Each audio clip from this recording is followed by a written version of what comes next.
Do Público, este é o P24. O que podemos aprender com o crescimento da direita radical no resto da Europa? No último domingo, Portugal deu mais força ao Chega e um quase empate às duas maiores forças políticas, Aliança Democrática e PS, o que dificulta e muito uma solução política estável. Mas Portugal não é caso único. Um pouco por toda a Europa, os últimos anos têm sido de crescimento de partidos de direita radical e em vários países, partidos tradicionais têm-se visto obrigados a chegar a entendimentos com forças nacionalistas. Na Suécia, em 2022, o resultado das eleições foi próximo do português, com uma maioria de direita, se contarmos com o Partido dos Democratas Suecos, um partido nacionalista de extrema-direita que obteve 20% dos votos.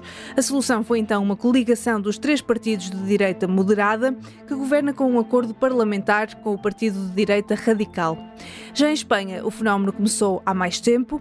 O Vox entrou nas instituições espanholas em 2018 por via das eleições regionais da Andaluzia e em 2019 passou de 24 para 52 deputados em duas eleições gerais separadas por alguns meses. Nos anos seguintes, o partido conseguiu entrar em governos regionais como Castela e Leão. Mas nas legislativas de 2023 acabou por perder deputados, ficou com 33. O que podemos então aprender com os exemplos de outros países que lidam com o crescimento da direita radical há mais tempo? Como é que estes partidos têm influenciado o poder e como é que tem evoluído a percepção do eleitorado? Neste P24 vou conversar com as jornalistas Maria João Guimarães e Sofia Lorena, da secção internacional do Público. Eu sou Inês Rocha e este é o P24. Maria João, Sofia, bem-vindas ao P24. A direita radical está a crescer em Portugal, mas não só. Há vários casos pela Europa em que tem chegado mesmo ao poder. Vocês têm acompanhado mais de perto estas realidades, portanto vamos olhar para alguns exemplos. Na Suécia, os democratas suecos, o partido de direita radical, neste momento está a dar apoio parlamentar ao governo de três partidos moderados, há pouco mais de um ano. Maria João, como é que está a correr esta experiência? Esta experiência vem no decurso de uma mudança do principal partido no governo, que é o Partido Moderados, que começou nos últimos anos cada vez mais a assumir uma postura mais parecida com a direita radical, em termos, por exemplo, de políticas de imigração e de políticas de segurança, e portanto é preciso ver também este contexto. Os partidos que integram a coligação tiveram bastantes dúvidas e não quiseram integrar o partido de direita radical no governo, optando antes por esta solução de fazerem um acordo para um apoio parlamentar. O que é que aconteceu? O Partido de Direita Radical conseguiu de facto pôr bastantes políticas-chave importantes para si no programa do governo. Algumas delas foram concretizadas muito rapidamente, como a grande diminuição da média de estatuto de asilo, ou seja, a média de refugiados anual foi cortada de cerca de 5.000 para 900, e portanto o partido de Jimmie Åkesson, os democratas suecos, conseguiram aqui algumas vitórias importantes, o que fez com que, muito recentemente, ele viesse dizer que da próxima vez já exigiria estar formalmente no governo e não apenas dar um apoio à coligação minoritária. Ou seja, há aqui uma legitimação do partido que passa a ter uma palavra a dizer nas políticas do país. Sofia, e em relação à Espanha, já estamos a assistir a um fenómeno inverso, que é o partido de direita radical, o Vox, a regredir. Chegou a ter 52 deputados, mas nas últimas eleições só conseguiu eleger 33. Como é que se tem lidado com a direita radical aqui ao lado? Como é que tem evoluído? A experiência com o Vox em Espanha tem partido muito das experiências locais e autonómicas. Portanto, foi aí que o partido conseguiu chegar ao poder, inicialmente, muito com acordos de apoio de governação ao PP, ao Partido Conservador da direita tradicional, mas pouco tempo antes das últimas legislativas, que aconteceram em julho do ano passado, aconteceu um bocadinho mais do que isso, ou seja, o Vox conseguiu pactos numa série de comunidades autonómicas e em mais de 140 municípios para integrar realmente estes governos. E isso acabou por contribuir para a sua queda. Ou seja, em maio houve estas eleições locais e autonómicas e o Vox conseguiu aquilo que há muito procurava, que era de facto forçar o PP a uma série de coligações que tornaram a sua presença no poder local finalmente forte. O PSOE, que vinha enfraquecido dessas eleições, a sua derrota nessas eleições, aliás, foi o que levou Pedro Sánchez a convocar eleições antecipadas, a apresentar a demissão do seu governo, conseguiu, portanto, o PSOE e os partidos, as formações à esquerda do PSOE, conseguiram mobilizar os seus eleitores precisamente acenando com a ameaça de um futuro governo do PP que incluiria o Vox. Isto porque, apesar do aumento de votos do PP, esse governo nunca seria possível sem o Vox. Um governo de direita nunca seria possível sem o Vox. Ao contrário também do que tinha acontecido com a liderança anterior do PP, a atual liderança de Alberto Núñez Feijóo não negava essa possibilidade. Portanto, nunca quis assumi-la, nunca quis discuti-la, mas era mais ou menos entendido pelos eleitores que isso aconteceria. De uma forma geral, portanto, o Vox já antecipava que ia perder votação, isso em relação às anteriores legislativas de 2019, em que tinha de facto chegado aos tais 52 deputados, mas como à partida iria conseguir entrar no governo, que era o verdadeiro objetivo, isso era, enfim, era um problema menor.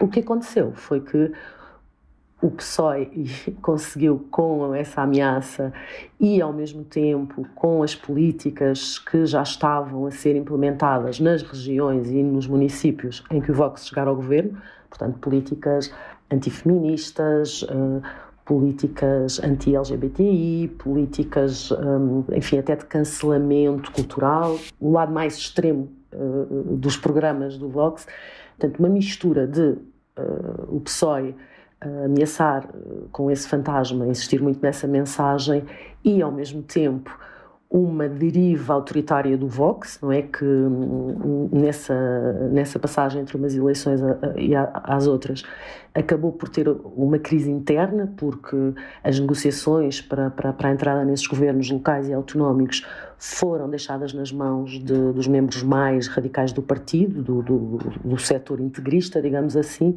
o que levou ao afastamento de alguns dos fundadores, resultaram como mobilização, portanto forçaram uma mobilização dos eleitores dos partidos progressistas. Portanto, o Vox ficou à porta de um governo, o PP ficou à porta de conseguir formar governo, a soma dos dois partidos juntos não era suficiente para garantir uma maioria e, como acontece noutros locais, a entrada do Vox no governo fechou as portas ao apoio de outros pequenos partidos ao PP. Portanto, sem o Vox eles não conseguiam governar, com o Vox também não, porque precisavam de mais e as possibilidades, os partidos que poderiam contribuir para essa coligação recusaram fazê-lo com a presença do Vox. Portanto, é um bocadinho o contrário, não é? Esperava-se muito essa entrada, era vista como uma inevitabilidade, mas essa própria expectativa contribuiu para que esse cenário não se verificasse. Parece-te que este crescimento do Vox e a entrada no poder real também demoveu alguns eleitores de votar no partido nas legislativas seguintes. Terão percebido que este voto de protesto também tem consequências? Sim. Não tanto em relação às legislativas, mas de facto em relação às municipais, que estavam muito frescas, aconteceram 2 meses antes e de facto tiveram consequências imediatas do ponto de vista prático, porque tanto os partidos locais e autonómicos, portanto a entrada do Vox nestes governos com o PP, digamos que o Vox não perdeu tempo, não é? Começou de imediato a forçar parte da sua agenda. Estamos a falar de um partido que essencialmente se afirmou e explodiu, digamos assim, em número de votos, precisamente com estas bandeiras do antifeminismo, do patriotismo, nacionalismo extremo e também com o ataque, enfim, a leis no sentido da igualdade em relação ao género, às políticas de género. Olhando também para outras realidades a nível europeu, há países onde a direita radical ganha ainda mais espaço. Na Finlândia foi o segundo partido mais votado e nos Países Baixos foi mesmo o mais votado. Qual é que tem sido o resultado em termos de políticas nestes países? O que tem acontecido nestes países é, para além do que acontece quando há um partido destes com uma votação importante que impede blocos, quer à esquerda quer à direita, terem a maioria, como na Suécia como também em Espanha. Na Finlândia e nos Países Baixos, sobretudo na Finlândia, as percentagens do primeiro partido e dos outros foram muito semelhantes. O partido mais votado de centro-direita teve 20,8%, a direita radical tem 20,1%. E depois os sociais-democratas 17,7%. Quase que o sistema bipartidário parece ter dado lugar a um sistema tripartidário, mas em que as alianças são mais difíceis. Neste caso, de facto, o atual primeiro-ministro optou por se aliar à direita radical. Teve logo um escândalo, houve declarações racistas que vieram à tona de responsáveis. O ministro da Economia teve que se demitir porque descobriu-se que tinha feito uma piada com o nazismo. Enfim, mostra que ter governos estáveis com estes partidos também pode ser problemático, e vamos ver agora, ainda é um governo recente, como é que vai correr. Nos Países Baixos acontece a votação do partido de direita radical de Geert Wilders ser mesmo o partido mais votado, com 23%, muito à frente dos trabalhistas e esquerda verde 15%, e do centro-direita também 15% do primeiro-ministro cessante, que são números de facto muito impressionantes, porque aqui nota-se um grande avanço da direita radical, algo que também tem sido explicado porque a campanha foi dominada tanto pelos temas como pelo enquadramento que a direita radical faz deles, como pela possibilidade dos partidos considerarem governar com a direita radical.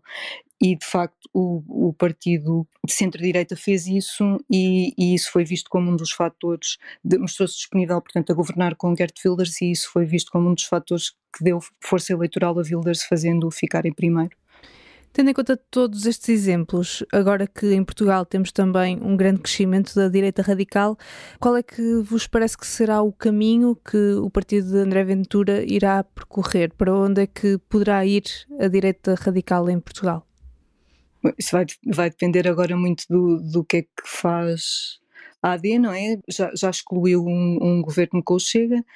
Portanto, à partida não teremos cenários como o da Finlândia, mas pode haver alguma tentação de negociar algumas medidas para um apoio parlamentar a um governo minoritário. Nesse caso, podemos olhar aqui para o exemplo da Suécia e ver que quem beneficiou até agora dessa decisão foi a direita radical. Em Espanha, portanto, aconteceu o cenário recente, é o cenário exatamente oposto, não é? No sentido em que o PP era visto como indo negociar pelo menos um apoio parlamentar, mas, enfim, o Vox exigia entrar no governo. A tentação, porque há um bocadinho esta ideia, pelo menos em alguns países, de que estes partidos, os novos, não é? Os mais recentes, subiram muito depressa e, em alguns casos, terão atingido o seu auge, o seu pico também muito depressa, não é? Chegaram ali a um ponto a partir do qual não subiriam mais. Será um bocadinho ver o estado do Chega atual, este resultado do Chega, como foi aquele que o Vox teve há 5 anos. Queria só acrescentar que, em relação a esta queda do Vox, um dos motivos será também o facto de, ao contrário do que aconteceu antes, as suas bandeiras, os temas em que o partido insistiu, não serem de todo aqueles que acabaram por ser determinantes para a escolha dos eleitores. Portanto, o partido, lá está, radicalizou-se ainda um pouco mais em relação a discursos anteriores, insistindo em questões identitárias, em questões que de facto não foram decisivas. Os espanhóis votaram mais tendo em conta as suas preocupações com o custo de vida. Agora, também diria que os resultados das eleições europeias que aí vêm serão também importantes para definir tudo isto, não é? Em cada um destes países e o que acontece em geral com estes partidos.